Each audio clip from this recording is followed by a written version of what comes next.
সময় কত তাড়াতাড়ি বয়ে যায় না, আর আমরা মানুষরা কত সহজে সব কিছু ভুলে যায়। এবছরের সরস্বতী পুজোটা সকলেরই খুব ভালো কেটেছে, কারণ বাঙালির ভ্যালেন্টাইন্স ডে আর ইংলিশ মতে ভ্যালেন্টাইন্স ডে একই দিনে পড়েছিল। রাস্তায় বেরিয়ে দেখি ফুলের দোকানগুলোতে উপচে পড়া ভিড়। কিন্তু 14ই ফেব্রুয়ারি কি শুধুই ভ্যালেন্টাইন্স ডেতেই সীমাবদ্ধ?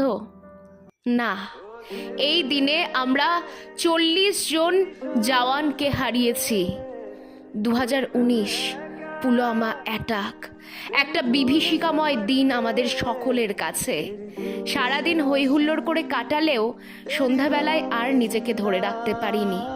মোমবাতি নিয়ে দাঁড়িয়ে পড়েছিলাম 40 জন জওয়ানের ফটোর সামনে, একটু শ্রদ্ধা জ্ঞাপনের জন্য।